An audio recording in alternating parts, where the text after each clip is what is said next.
Tes. Bismillahirrahmanirrahim. Assalamualaikum warahmatullahi wabarakatuh. Waalaikumsalam. Alhamdulillah wassalatu wassalamu ala Rasulillah wa ala alihi wa man wala wa man tabi'ahum bi ihsanin ila yaumil qiyamah. Amma ba'du. Para peserta kamu sayang, semoga dirahmati Allah Subhanahu wa taala dimanapun berada, online maupun offline.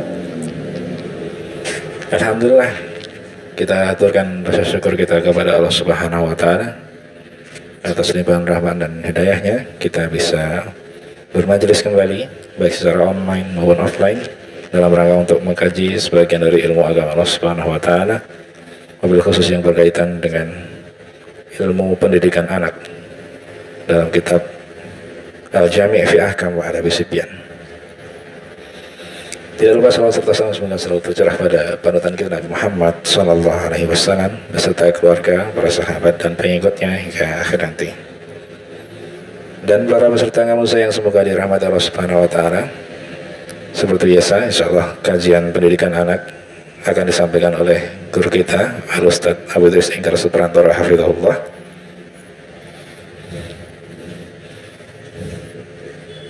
Dan alhamdulillah karena beliau telah hadir bersama kita di Mushola Tarbiyah. Untuk itu kepada beliau kami persilahkan. Tafadhol ya Ustaz.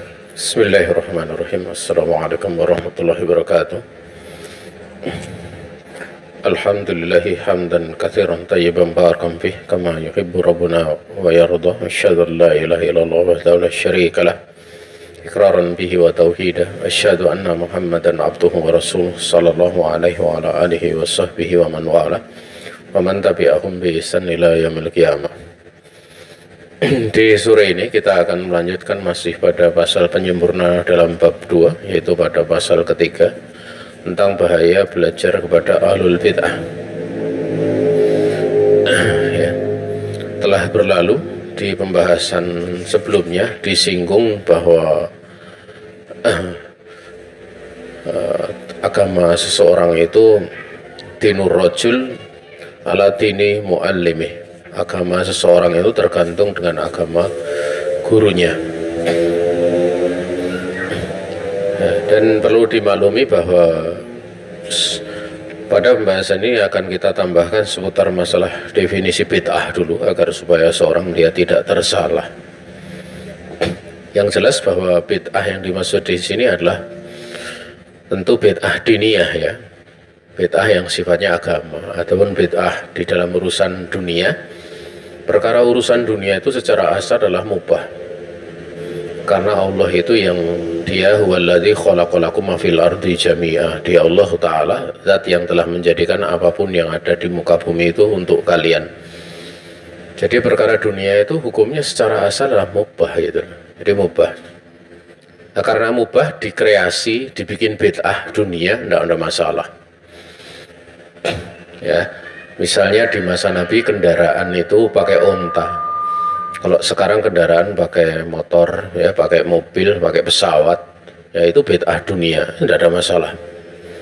Bahkan bid'ah yang sifatnya dunia itu banyak sekali masalahnya. Karena memang secara asal adalah diperbolehkan. Termasuk pula misalnya di dalam di dalam teknologi pertanian, ya. Nabi alaihi salatu wassalam dulu pada waktu melihat ahlul Madinah naik turun pohon kurma di siang hari, terkadang terlihat panas, ya, maka Nabi kasihan gitu. Sampai Nabi berbicara tentang pohon kurma itu tidak perlu untuk istilahnya difahami, tidak perlu untuk dikawinkan, karena itu akan beliau kasihan melihat ahlul Madinah. Maka di situ dari perkataan Nabi, sahabat ini memahami, manusia memahami, oh ini berarti nggak perlu dikawinkan, tidak perlu ditarbik, ya. Akhirnya pohon kurma Madinah itu rusak. Ya, tatkala pohon kurma itu rusak, mereka datang kepada Nabi.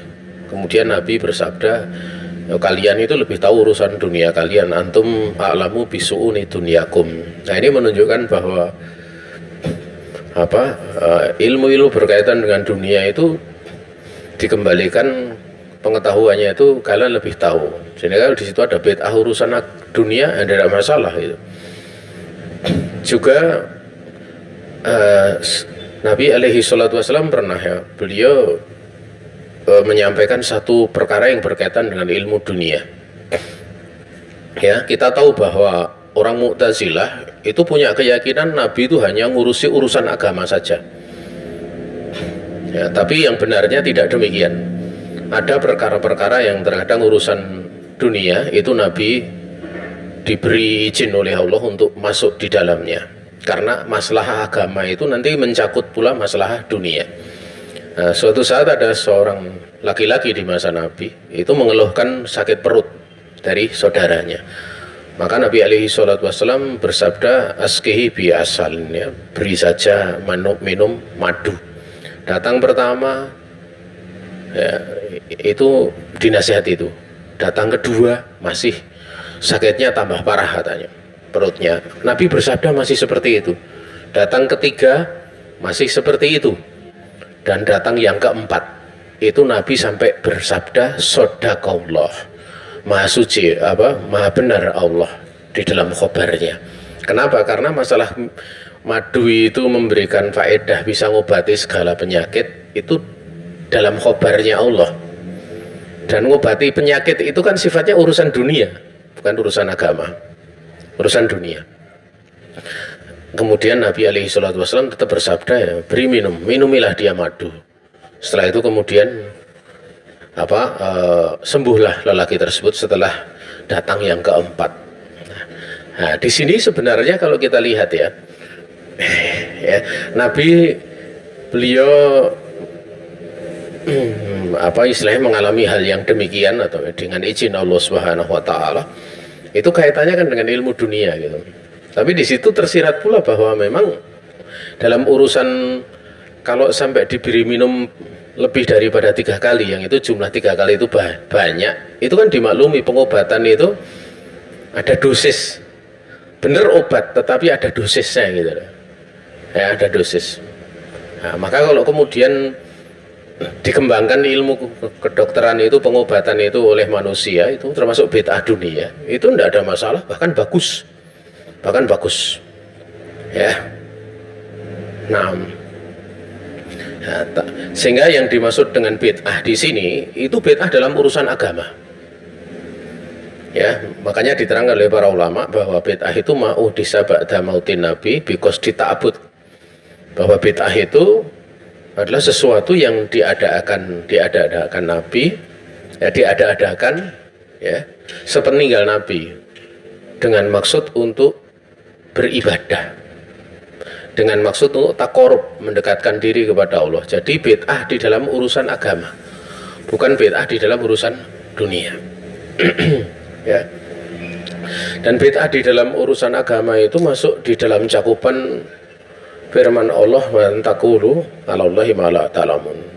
Wa antaqulu 'alallahi ma la ta'lamun. Kalian itu mengatakan tentang Allah, tentang agama Allah, ya, tentang nama sifat Allah, tentang kehendak Allah syar'i, tentang agama Allah, sesuatu yang kalian tidak tahu ilmunya. Ya. Ayat itu diletakkan oleh Allah pada penghujung gitu loh. Setelah sebelumnya disebutkan dosa-dosa yang 4. Ya. Ya. Di mana pada dosa yang keempat itu wa antusriku, ya, kalian mensyirikkan Allah Subhanahu wa taala dengan sesuatu yang kalian yang mana perbuatan syirik itu sesuatu yang kalian tidak punya hujah tentangnya. Syirik diletakkan yang keempat. Nah, ini menunjukkan bahwa mengatakan tentang agama Allah, ya, mengatakan segala sesuatu yang berkaitan dengan Allah Subhanahu wa taala dengan tanpa ilmu ini dosanya lebih besar daripada syirik. Ya, kok bisa? Karena dosa bid'ah itu meliputi seluruh dari jenis macam dosa, termasuk syirik itu sendiri. Syirik itu sendiri juga termasuk bid'ah, ya. Syirik itu sendiri dia bid'ah. Ya. Sehingga jamaah yang dirahmati Allah Subhanahu wa taala, ya, dimaklumi ya bid'ah itu dalam perkara tersebut, ya. Dan bid'ah itu ada sifatnya bid'ah yang sifatnya mukafirah, mengkafirkan, dan ghairu mukafirah. bid'ah yang mengkafirkan dan bid'ah yang tidak mengkafirkan gitu loh. Nah, tidak mengkafirkan. Kadang bid'ah itu pula bisa muncul karena apa? Karena hal-hal yang berlaku di dalam masalah ijtihadi, masalah fikih. Seperti bid'ahnya kunut setelah subuh itu kan ada yang mengatakan itu kan bid'ah dia. Itu dia bid'ah yang sifatnya dalam perkara fikih karena memang ada riwayatnya gitu. Tapi riwayat-riwayatnya memang ada yang riwayat sahih tapi dimaknai tidak pas ya. Tapi ada pula riwayat dhaif yang dikeluarkan oleh Al-Hakim yang memang kunut itu dilakukan di subuh misalnya. Nah, yang seperti itu kalau ada sisi pandang kaitannya dalil itu, ini tidak boleh kemudian yang satu mengatakan kepada yang lain berarti kamu ahlul bid'ah gitu, ini tidak bisa. Kalau ada sisi pandang seperti itu tergelincir, zalah dan sebagainya tidak bisa. Itu bid'ah tetapi tidak bisa dikatakan orangnya kemudian dikatakan ahlul bid'ah. Karena ada sisi pandang. Dan kadang kalau di dalam ilmu hadis itu kadang satu rawi seorang guru dia melihat rawi itu atau seorang murid dia melihat rawi yang diambil riwayatnya itu dia melihat hal-hal yang baik sehingga dia mensahihkan hadisnya. Tapi murid yang lain atau guru yang lain ya, tatkala ada orang dia menyampaikan hadis, dia melihat bahwa guru tadi itu ada sisi kelemahan-kelemahan yang fatal yang sehingga hadisnya dhaif. Sehingga nanti di bawah diambil ada yang mengatakan ini hadisnya dhaif, ada yang mengatakan hadisnya sahih. Nah, itu mungkin terjadi perselisihan. Ya. Nah, sehingga yang dimaksud balik lagi adalah ahlul bid'ah ya. Ya, kalau orang terjatuh pada bid'ah itu tidak bisa dilakukan dikatakan sebagai ahlul bid'ah gitu. Ingat ya. Makanya Syekh Albani pada waktu menganggap bahwa sami Allahu liman hamidah itu i'tidal itu sedekap. Itu beliau kan berpandangan irsal. Beliau berpandangan bahwa sami Allahu liman hamidah sedekap itu bid'ah. Tapi Syekh Albani tidak pernah mengatakan bahwa yang berpendapat seperti itu ahlul bid'ah. Syekh bin Bas kan berpandangan sami Allahu liman hamidah sedekap. Syekh Albani irsal. Dan beliau meyakini sedekap itu bid'ah. Tapi Syekh Albani tidak pernah mengatakan Syekh bin Bas ahlul bid'ah. Paham ya? Karena untuk mengatakan ahlul bid'ah butuh pembahasan lain. Ya, butuh pembahasan lain. Orang yang terjatuh pada bid'ah dalam pandangan kalau memang di situ ada perbedaan pendapat itu ada sisi-sisi gitu loh. Ya, ada sisi-sisi yang perlu untuk dijelaskan. Makanya ada seorang rawi ya.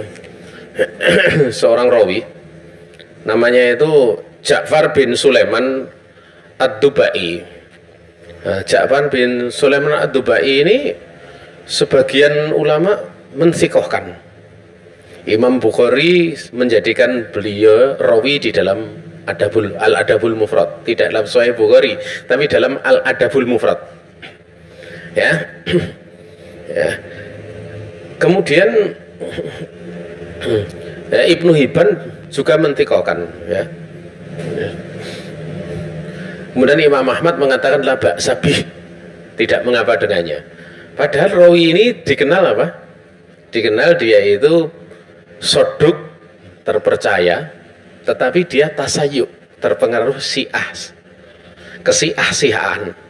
Kenapa? Karena dia banyak meriwayatkan hadis-hadis seputar ahlul bait ya. Sehingga tatkala seorang rawi menyampaikan riwayat, tetapi walaupun dia terpengaruh dengan kesiah-siahan misalnya, tapi dia tidak menyampaikan kesiahannya, tidak mengajarkan kesiahannya, atau taruh kata menyampaikan hanya sekedar riwayat yang ada saja, dan riwayat itu derajatnya bisa diterima, itu di kalangan para ulama hadisnya kemudian diterima gitu loh.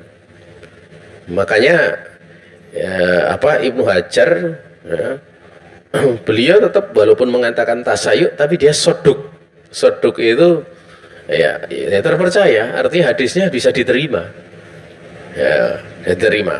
Itu satu contoh saja, satu contoh. Di sini kita bahas bahaya belajar kepada ahlul bid'ah itu. Nah, itu tadi singkat secara singkat awalannya. Beliau mengatakan lama kana ta'atsurul muta'allimin bil muallimin dhahiran la yunkiruhu ahadun wa qad sabaqa dzikruhu dzikru sayyin minal amsilah ala dzalika fil babi sabiq kana minal lazim ala man biyadihi wilayatus sibyan an yujnibahum akhdal ilmi an ahlil bid'ah wal ahwa wal manahiji al fasidati wa yahduruhum min dzalik. Jadi tatkala ya, pengaruh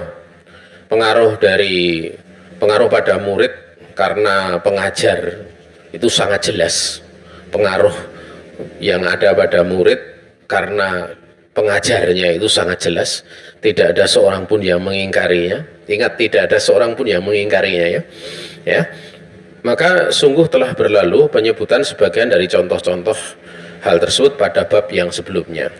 Maka menjadi sebuah kelaziman karena hal tersebut bagi orang yang dia punya wilayah, ya, punya tanggung jawab di tangannya, itu tanggung jawab anak, itu tanggung jawabnya Pak untuk menjauhkan anak-anak dari mengambil ilmu terhadap ahlul bid'ah. Demikian pula ahlul ahwa, ya. Dan juga ahli manhaj yang rusak. Dan wajib pula untuk apa? Ya. Untuk di sini menjauhkan, memberikan peringatan mereka dari hal yang demikian, gitu. Kenapa? Karena fa inna ta'alluma syabbi indahum wa akhdahul ilma minhum mafsadatul litinihi wa tumsihu bi tauhid wa sunnah. Karena apa? Karena menyerah anak belajar kepada mereka, pada ahlul bid'ah, kemudian manhajnya rusak dan sebagainya, dan mengambil ilmu dari mereka, itu akan menjadi hal yang pengaruhnya besar di dalam kerusakan agamanya. Juga akan menghalangi dia dengan tauhid dan sunnah. Tauhid dan sunnah itu akan terhalangi, ya. Sehingga di sini penting untuk mencari guru, salah satunya adalah jangan sampai terjatuh pada ahlul bid'ah. Sehingga di sini bahaya belajar kepada ahlul bid'ah. Kalau di dalam pasal ini nahyu sibyani minal aba an akhdil ilmi min ahlil bid'ah. Jadi orang tua itu melarang anaknya untuk mengambil ilmu dari ahlul bid'ah. Jangan sampai gitu loh. Nanti kecil-kecil sudah TK, udah SD gitu, udah diajari untuk ngeritik penguasa gitu. Ya, maksudnya apa ngeritik penguasa? Ya cari demo kan gitu. Dikira udah ajar. Baru kecil itu cari demo. Dan semua peristiwa terjadinya kehancuran itu berawal dari demonstrasi damai. Bukan demonstrasi ingin untuk enggak, tetapi memang damai. Ya, dulu waktu Utsman terbunuh itu awalnya cuma ingin menyampaikan beberapa kritikan terhadap kebijakan Utsman bin Affan. Dan itu terjadi sudah sejak sebelumnya. Tapi tatkala Abdullah bin Sabah diusir pergi ke Mesir ngompori orang, maka orang-orang ini datang. Abdullah bin Sabah ya duduk-duduk saja di sana, ya, sampai Utsman terbunuh, ya, Utsman terbunuh. Sampai kemudian yang mengimami sholat ya mereka waktu itu imami sholat. Baru setelah terjadi perselisihan lebih lanjut lagi sampai terjadi peristiwa tahkim, muncullah Khawarij. Namun awalnya itu dari seperti itu gitu. Awalnya dari seperti itu. Makanya hati-hati ya, provokatif terhadap penguasa itu hati-hati. Kalau ingin menasihati pada penguasa, nasihati berdua, disampaikan di hadapannya, itulah cara yang dianjurkan oleh Rasulullah SAW. Nah, kemudian jamaah yang dirahmati Allah Subhanahu wa taala, qala Mufaddal Ibnu Muhalhil ya, saya keliru. Qala Mufaddal Ibnu Muhalhil rahimahullah taala, "Lau kana sahibul bid'ah idza jalasta ilaihi yuhadditsuka bi bid'atihi hadartahu wa fararta minhu walakinnahu yuhadditsuka bi ahaditsi sunnah fi bad'i majlisihi thumma yudkhiluhu alaika bid'atahu fala'allaha talzamu qalbaka famata takhruju min qalbik." Di dalam kitab Al-Ibanatul Kubra Libni Battah berkata Mufaddal bin Muhalhil rahimahullah taala, andaikan ada ya pelaku bid'ah atau sahibu bid'ah ya, maksudnya al bid'ah, ketika kemudian kamu duduk kepadanya kemudian dia langsung ngomong tentang bid'ahnya, ya niscaya kalian itu akan hati-hati, niscaya kamu akan lari darinya, itu pasti gitu loh. Ya, namun dia akan mengajak bicara kepada kamu itu dengan mengambil hadis-hadis sunnah pada awal majelisnya. Ya, kemudian setelah itu kalau sudah terpengaruh akan memasukkan bid'ahnya itu. Maka bisa jadi kemudian bid'ah itu talzamu, dia akan menetap di dalam hatimu. Maka kapan bid'ah itu bisa keluar dari hatimu? Ya, kalau sudah masuk ya, ingat bid'ah itu kalau masuk ya dalam hati seseorang, itu nikmatnya lebih manis dari gula. Kenapa? Karena bid'ah masuk itu tidak sekedar diyakini, sebagaimana kalau kita makan minum itu enak, tetapi diyakini sebagai satu bentuk takorup kepada Allah. Yang namanya kalau diyakini dalam bentuk takorup kepada Allah, itu mesti dia akan sungguh-sungguh karena diyakini agama. Dan sebenarnya mudah ya, kapan bid'ah itu diamalkan seukuran itu, maka hilang sunnah seukuran itu pula. Ya, contoh misalnya, seorang dia mengadakan bid'ah di dalam urusan apa ya? Di dalam urusan ngurus jenazah misalnya. Ngurus jenazah kan ada sunnahnya, ya. Kemudian dia mengadakan bid'ah di situ. Maka kita akan lihat sunnah-sunnah di dalam ngurus jenazah mesti hilang atau kurang diperhatikan. Orang nggak mantap dengan adanya sunnah di situ. Misalnya doa meletakkan jenazah itu apa? Bismillah wa ala millati Rasulillah, itu kan sunnah kan gitu. Kemudian dia pakai doa lain, doanya lebih panjang lagi, kalau didengar orang fasih lagi, mantap lagi kan gitu. Mesti apa? Mesti ini nggak akan teramalkan, pendek gitu loh, saben orang bisa hafal gitu. Kalau dia sambil panjang-panjang sambil di situ istilahnya adalah apa? Bisa berbangga, bahkan bisa berbangga. Maka mesti menjadikan itu nggak akan diamalkan. Bismillah wa ala millati Rasulillah. Saudaraku kaum muslimin yang dirahmati Allah Subhanahu wa taala, ada sebuah kisah yang terjadi ya. Sebuah kisah terjadi qala Abu Ishaq Al-Jubyani. Kalau di tempat kalian itu cuma sedikit ya, ini panjang ya. Ya, panjang. Namun sebelum itu kita akan baca.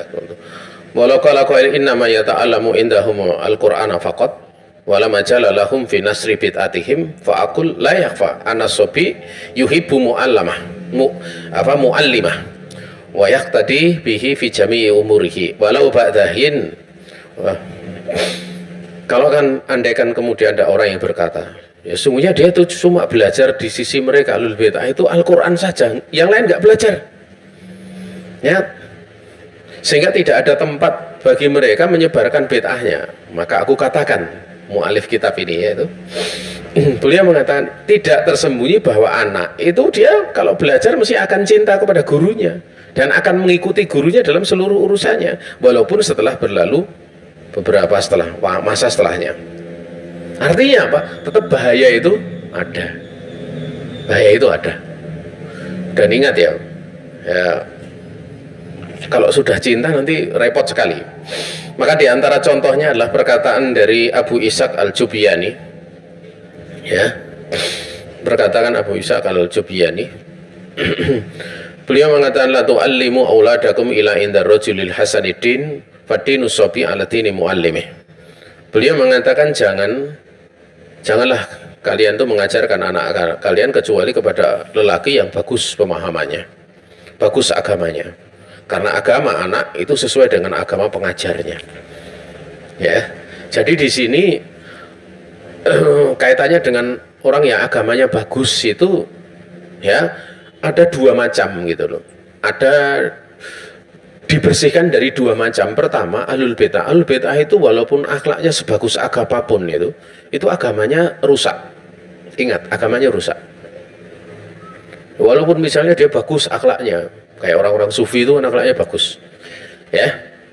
Kemudian yang kedua, ya, kadang secara akidah, secara manhaj ini dari kalangan ahli sunnah. Tapi dia punya istilahnya banyak ada sisi-sisi yang dikhawatirkan masuk pada anak. Ya, secara di dalam pemahaman bagus, tapi dia banyak melanggar. Contoh misalnya dia kan al-sunnah tapi senang minum khamr gitu. Senang minum khamr. Ya, nah ini tidak diperbolehkan. Karena nanti akan terpengaruh dari sisi ini. Walaupun kalau dia terpengaruh khamrnya itu biasanya terpengaruh dari sisi dia tahu kalau itu dosa. Kalau bid'ah itu salah, tapi orangnya tatkala ikut itu nggak akan merasa salah. Yang diikuti juga nggak akan merasa salah. Makanya tobatnya ahlul maksiat itu lebih mudah dibandingkan tobatnya ahlul bid'ah. Kalau ahlul bid'ah itu untuk bisa tobat dia harus diyakinkan dulu kalau bid'ahnya itu salah, dosa. Setelah dosa baru dia meyakini dosa, baru dia bisa tobat. Kalau pertama ini nggak bisa dicapai, bagaimana mau diajak untuk tobat? Karena dia meyakini benar. Beda kalau maksiat. Maksiat itu orang memang dari awal udah yakin kalau itu haram, kemudian terjatuh, itu dinasihati itu lebih mudah. Biasanya kalau dinasihati ya dia merasa berbuat dosa, merasa ya saya memang jelek, saya memang banyak dosa dan yang lain sebagainya. Beda kalau dia merasa benar. Seperti bid'ah itu repot itu. Maka di sini ada satu kisah, ya. Abu Ishaq Al-Jubyani mengatakan qala laqad araftu mualliman kana yukhfil qaula bi khalqil Qur'an falama futina bihi wastashara amruhu uqiba wa ukhira ani ta'lim fa waqafa baina yaday sibyanil maktab wa qala li sibyanihi ma taqulun fil Qur'an faqalu la ilma lana faqala lahum huwa makhluq lan tazalu ala hadzal qawli walau qutiltum thumma haraba anhum, ya. Thumma qala Abu Ishaq fabalagoni anhum annahum ma tuquluhum ya'taqiduna hadzal qawl thumma qala balagoni an muallimin afifin ru'ya wa huwa haulal ka'bah yatullah ta'ala wa yaqul Allahumma ayyuma gulamin alimtuhu ya. Bukan alam tuhu ya. Alam tuhu faj'alhu min ibadika sholihin qala balagoni anahu kharaja ala yadayhi nafas sabaina aliman wa sholihan subhanallah qala fama ab'ata ma baina rajulain, ya. Beliau mengatakan, Abu Ishaq Al-Jubyani, benar-benar aku tahu ada seorang pengajar, dia sengaja menyembunyikan pendapat dia tentang Quran itu makhluk. Jadi ini orang mengatakan Quran makhluk itu siapa? Orang Jahmiyah, yang kedua orang Mu'tazilah. Dan ini firqah sesat itu. Mu'tazilah dengan Jahmiyah. Bahkan Jahmiyah itu bukan umat Rasulullah dikatakan oleh para ulama. Dia bukan umat Nabi alaihi salatu wasallam, itu sudah kafir gitu.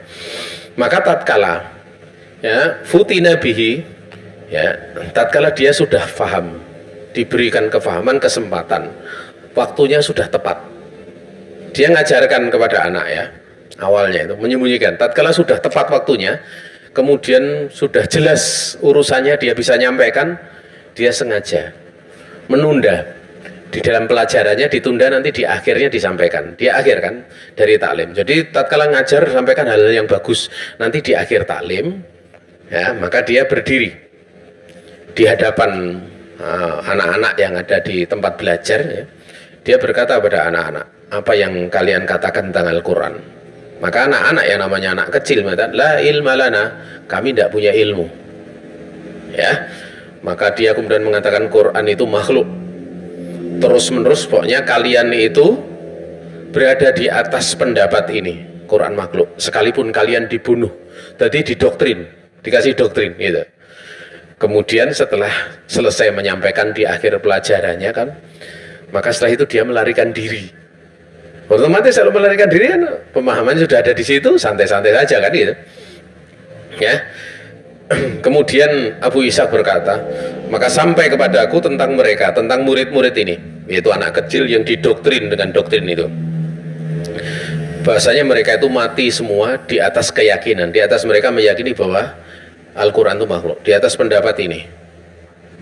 Kemudian Abu Ishaq membandingkan, sampai pula kepadaku pengajar yang afif, dia menjaga diri, ya, ditampakkan bahwa dia ini mengajar di sekitar Ka'bah, ya.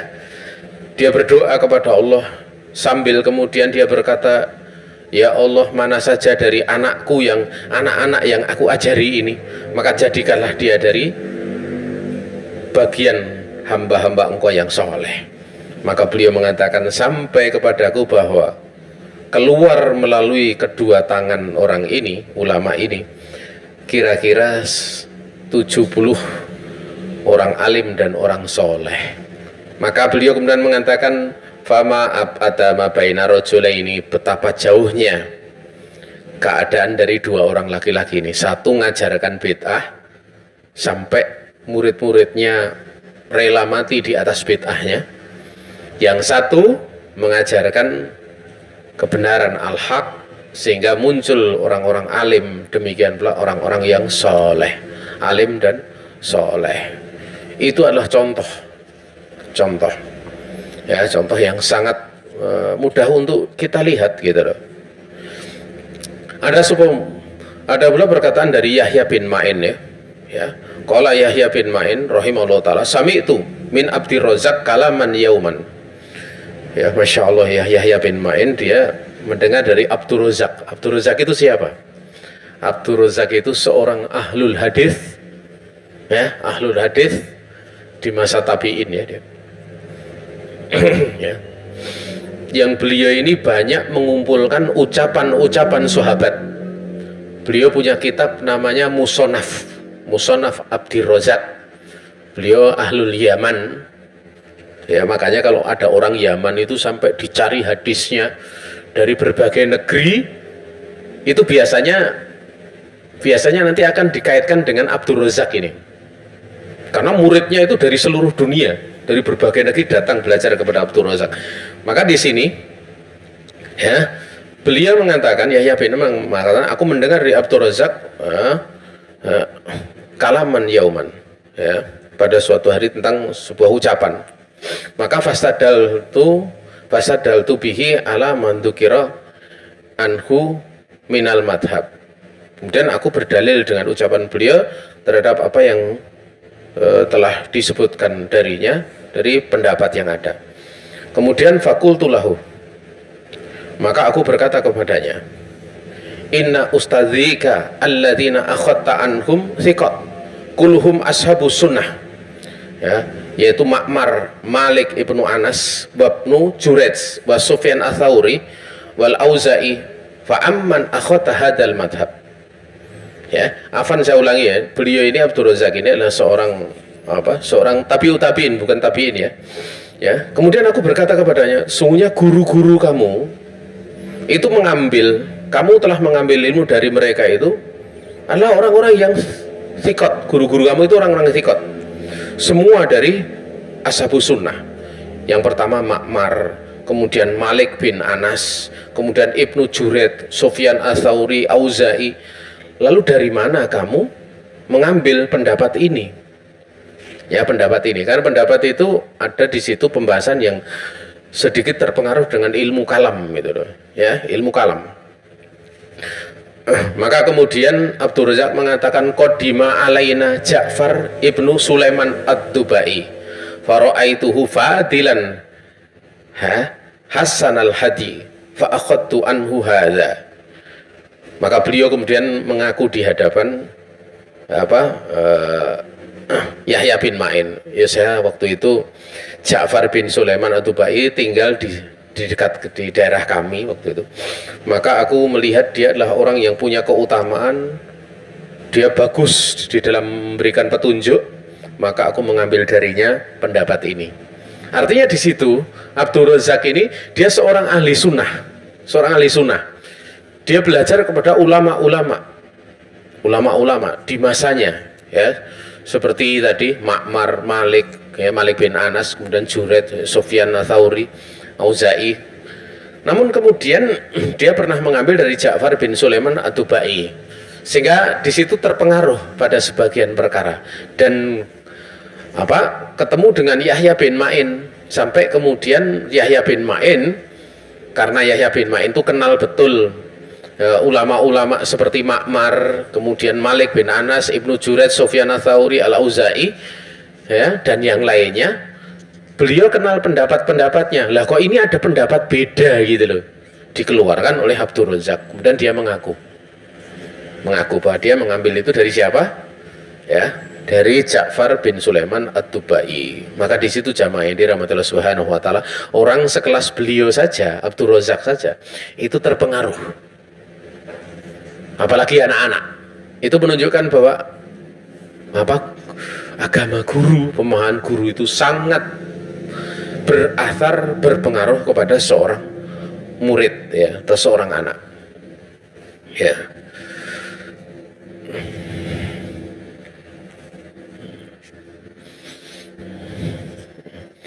Kemudian yang lanjutnya berbagai asar kan nih. Qala Ibnu Asakir fi Tarikh Dimasko, berkata Ibnu Asakir dalam Tarikh Dimasko, Abdus Somad ibnu Abdil A'la ibni Abi Amrata Mu'addibu Al-Walid ibni Yazid kana yuttahamu fi zandaqah wa huwa alladhi afsadal walida ibna Yazid. Ya, berkata Ibnu Asakir dalam Tarikh Dimasko, Abdus Somad bin Abdil A'la, ya, Ibnu Abdil A'la ibni Abi Amrata, ini dia adalah seorang pendidik adab dari Walid bin Yazid. Walid bin Yazid itu cucunya dari siapa? Muawiyah bin Abi Sufyan radhiyallahu taala anhuma. Ya. Jadi Yazid punya anak namanya Al-Walid. Ya. Dan pendidik adabnya inilah yang tertuduh dengan kezindikan. Zindik. Ya, zindik, ya. Penyimpangan yang sangat dahsyat di dalam hatinya. Ya, biasanya disembunyikan zindik itu. Dan dialah yang telah membuat rusak Al-Walid bin Yazid. Cara mendidiknya salah. Akhirnya sampai terjadi apa yang terjadi. Oleh karena itu penulis dia mengatakan walihata kana salafus soleh yanhauna abna'ahum wa man yata'allamuna indahum anil akhti min ahlil bid'ah wal julusi ilaihim. Oleh karena inilah salafus soleh mereka melarang anak-anak mereka dan orang-orang yang belajar kepada mereka, belajar di sisi mereka. Yang dilarang apa? Yaitu dilarang dari mengambil ilmu dari ahlul bidah dan dilarang duduk bersama mereka. Saudaraku kaum muslimin yang dirahmati Allah Subhanahu wa taala, sebenarnya perkara ini lebih mudah kalau di masa sekarang, ya. Karena orang belajar itu kan ada kitabnya, ya. Dan kalau ada orang kitabnya itu bisa dilihat, misalnya kitab di Hizbut Tahrir, ya, itu kitabnya kan ada kitab tulisan Taqiyuddin An-Nabhani, itu di situ udah ketahuan pemahamannya seperti apa. Atau misalnya ada orang dia mencela sahabat Nabi, terutama Amr bin As, ya, dicela di situ. Kemudian setelah ditanya kenapa kamu, oh ada di dalam kitab ini. Sebenarnya penyimpangan itu bisa diketahui dengan seperti itu, gitu loh. Ya, makanya kalau seorang dia bolak-balikkan kitab misalnya Fidilalil Quran ya, atau kitab-kitab yang merupakan karya dari penulis Dilalil Quran itu mesti nanti ujung-ujungnya ke sana. Ujung-ujungnya ke sana. Ya. Itu bisa diketahui gitu loh, diketahui. Ya. Makanya untuk memutus akar-akar pemahaman yang salah seperti itu ya, itu hendaknya kitab-kitab seperti itu tidak dipelajari, tapi kita lihat di kitab-kitab seperti itu dicetak sampai diterjemahkan sampai apa ya istilahnya sekian cetakan, dan tidak ada yang kemudian istilahnya taruh kata memberikan peringatan, kata-katanya didengar gitu ya, kata-kata didengar ya. Ya intinya itu kalau kita lihat ya intinya itu kan dengan pemahaman itu bisa dicari sumbernya di mana gitu, kok sampai seperti itu. Maka kalau kemudian pemerintah melarang buku-buku seperti itu ya bagus, hal yang bagus ya, karena banyak dari kaum muslimin yang terpengaruh dengan buku-buku bacaan seperti itu ya, bahkan pemikirannya diambil ya, dijadikan sebagai sebuah cara bermanhaj di dalam beragama. Akhirnya terjadi apa yang terjadi ya, sampai muncul beberapa istilahnya pemahaman yang mengenaskan ya, membuat fitnah di tengah kaum muslimin ya. Maka di sini beliau memberikan beberapa contoh ya, beberapa contoh setelah mengatakan ini ya. Tapi ini sudah jam berapa? Nanti khawatir sudah 16? 58 ya, karena sudah jam segitu azan untuk kita akhiri ya pertemuan ini. Jadi kalau ada pertanyaan bisa disampaikan, tapi waktu dan tempat sebelumnya kami kembalikan kepada panitia.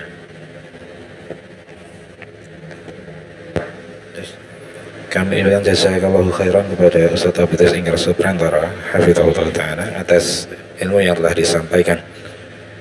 Kemudian berikutnya, apabila ada pertanyaan dari peserta Kamusa online maupun offline, baik secara langsung ataupun tulisan, kami persilahkan. Tafadhol.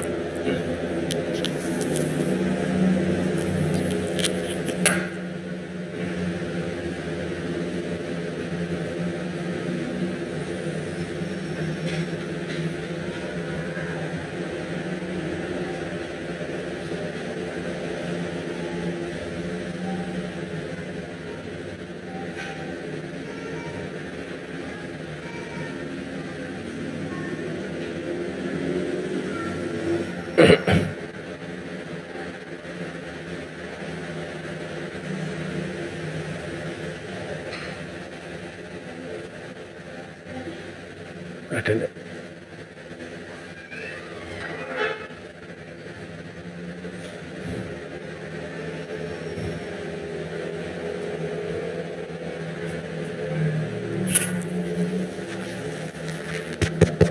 Ahwan Ustadz, Iya.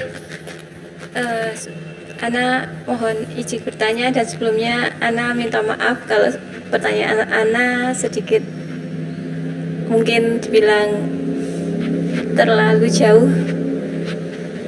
Ahwan Ustadz, Ana sebenarnya Ana pas awal-awal mengenal sunnah dan Ana bertemu dengan teman-teman, Ana sempat bertemu dengan seorang akhwat, dan akhwat itu Ana ajak untuk kajian seorang Ustadz Firanda, dan akhwat itu menolak dengan alasan Ana tidak mengambil ilmu dari Ustadz Firanda. Awalnya Ana nggak paham kenapa ada hal seperti itu, dan Ana juga tidak berpikir apapun, tapi ya dalam hati kecil Ana masih, kenapa kok seseorang itu tidak mau mengambil ilmu dari ustadz tersebut. Terus Ana juga sempat dikirimin video-video tentang istilahnya kayak apa ya Ustadz, Ana bingung jelasinnya. Dan video itu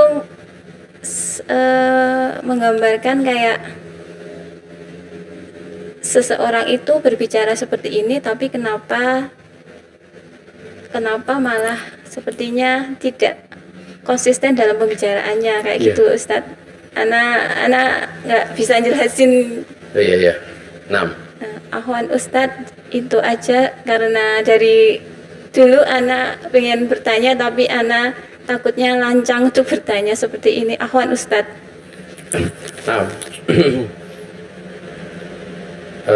Sebenarnya kalau perkara seperti itu sahal ya sebenarnya, karena ibroh perkataan itu diambil dari orang besar. Itu yang pertama yang perlu untuk dipahami.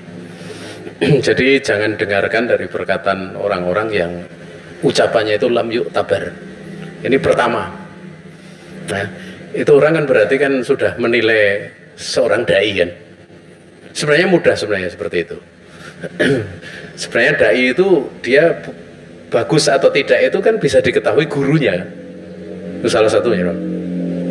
Dan juga bagaimana orang-orang yang besar itu iktibar ucapannya itu dijadikan iktibar, dijadikan sebagai panduan pelajaran, pengambilan pelajaran.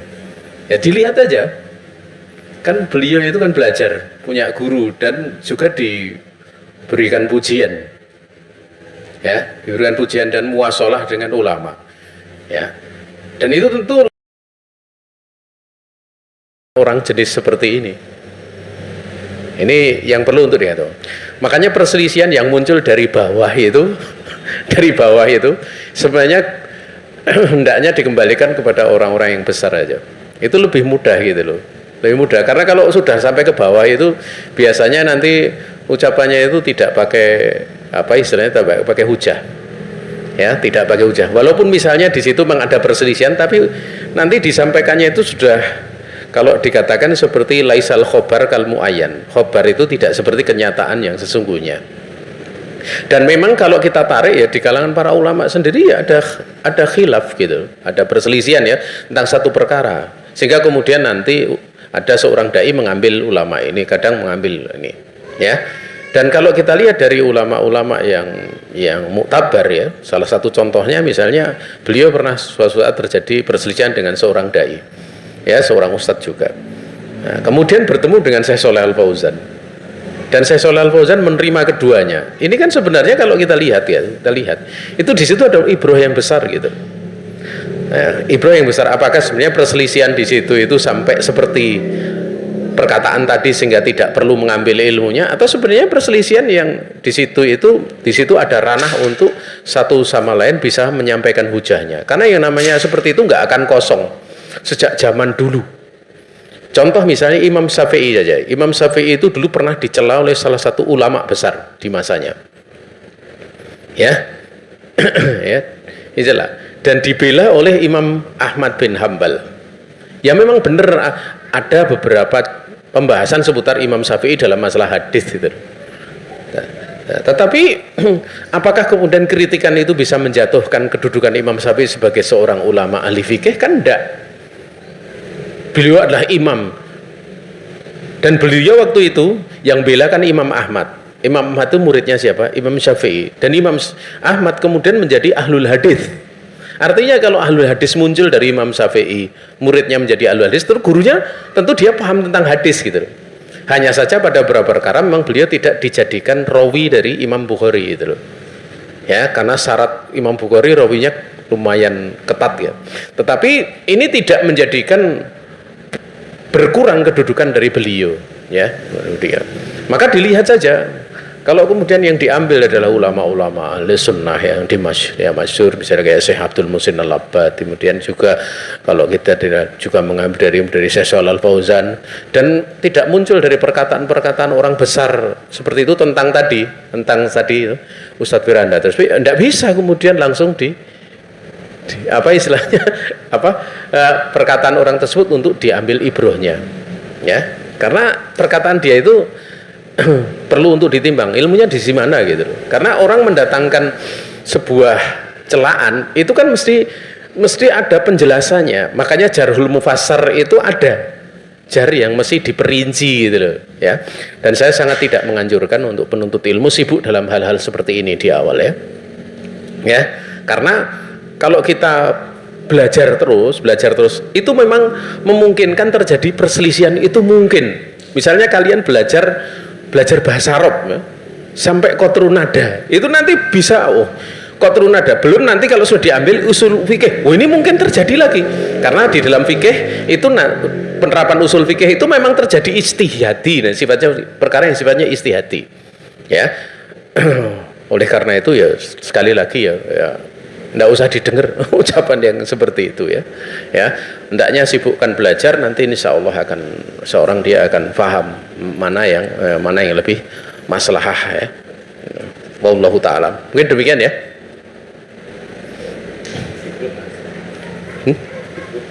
Oh, di grup ada. Sebentar ya.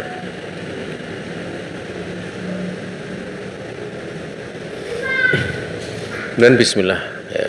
Saudara Ana mengikuti LDI, tetapi selama ini saya mengirim video Masyayikh Haramain Ustadz dalam negeri mengenai penyimpangan LDI, tapi qadarullah saudara masih belum mendapatkan hidayah. Saudara Ana tidak mengikuti paham takfiri LDI, hanya mengikuti LDI agar bisa berbaiat dengan dalil barang siapa melepaskan tangan dari ketaatan dia akan bertemu Allah pada hari kiamat dengan tidak memiliki hujah. Bagaimana Ustadz untuk menjelaskan selain mendoakan? Ini pernah dibahas ya, bahwa yang dimaksud dengan berbaiat itu berbaiat dengan pemimpin yang sah kaum muslimin, dan pemimpin LDII itu bukan pemimpin sah kaum muslimin ya. Pemimpin sah kaum muslimin di Indonesia ya Pak Jokowi ya, itu mesti diyakini seperti itu ya.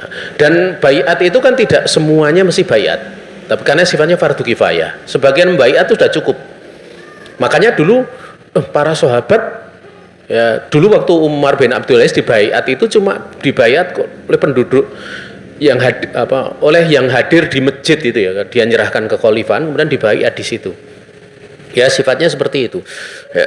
Dan dianjurkan bagi tokoh besar walaupun sudah fardu kifayah dia untuk berbaiat setelahnya agar supaya tambah kokoh. Seperti Ali, tatkala beliau berbaiat kepada Abu Bakar itu kan setelah beberapa hari, karena beliau sibuk ngurusi jenazahnya Rasulullah SAW. Tapi secara asal sebenarnya baiat sebelumnya sudah sah ya.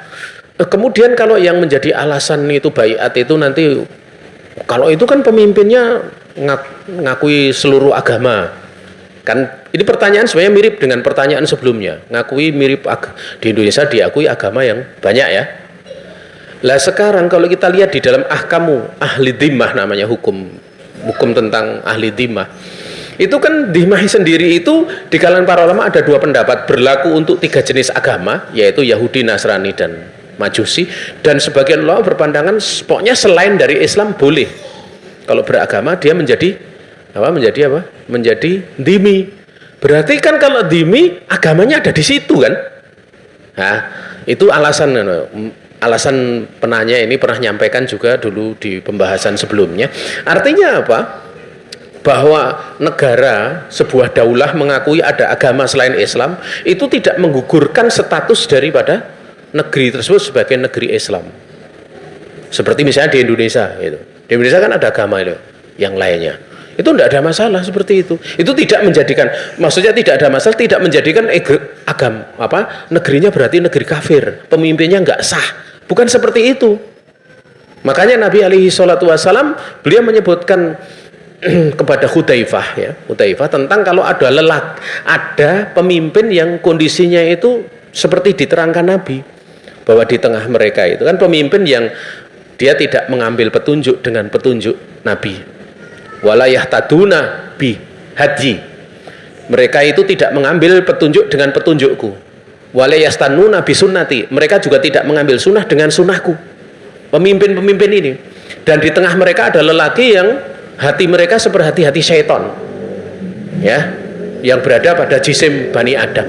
Maka waktu itu sahabat bertanya, kalau misalnya mendapati hal seperti itu, apa yang mesti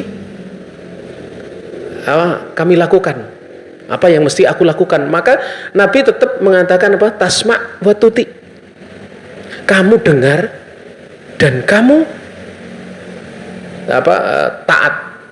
Sekalipun walau ukhidha bimalik au duriba ya bidohrik atau duriba dohruk, atau kebalik ya, walau duriba dohruk wa ukhidha maluk ya, au kama qala Rasul alaihi salatu wasallam. Nabi berpesan, sekalipun punggungmu diinjak, sekalipun hartamu diambil, dirampas, maka kamu tetap mendengar. Demikianlah taat. Di dalam riwayat yang lain Nabi menganjurkan untuk melazimi jamaatul muslimin. Jamaah kaum muslimin itu bukan LDII.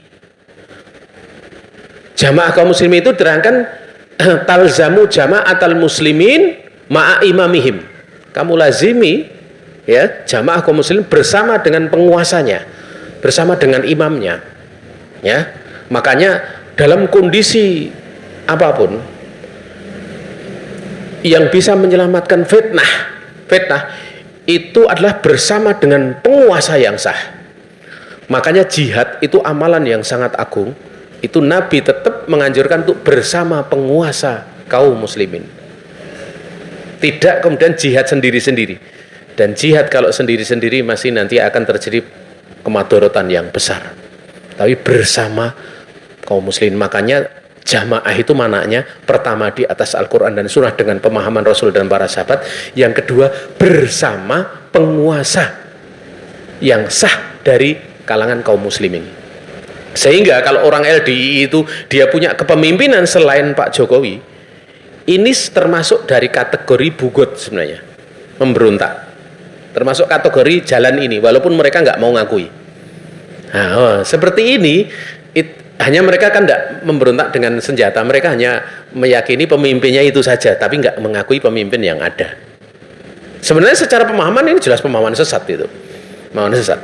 Ya, kalau di negeri yang diterapkan hukum Islam, itu dihabisi itu, ditangkap, dihabisi, disuruh tobat, atau bisa jadi bahkan lebih daripada itu, tidak sekedar ditangkap. Tapi kalau di Indonesia kan perangkat hukumnya untuk menangkap tidak bisa, gitu. Belum ada. Harus ada ini, anak itu dan sebagainya. Walaupun mereka punya itikot batil seperti itu, atau mereka punya namanya apa? Namanya itu budi luhur. Budi luhur itu pura-pura taat kepada pemerintah. Artinya apa? Di belakangnya itu mengakui pemimpinannya ini, tapi dengan sikap seolah-olah seperti itu. Kalau di dalam Syiah namanya taqiyah. Orang lain sholat jamaah, ikut sholat jamaah. Ini namanya taqiyah. Ya. Ini saja yang bisa disampaikan.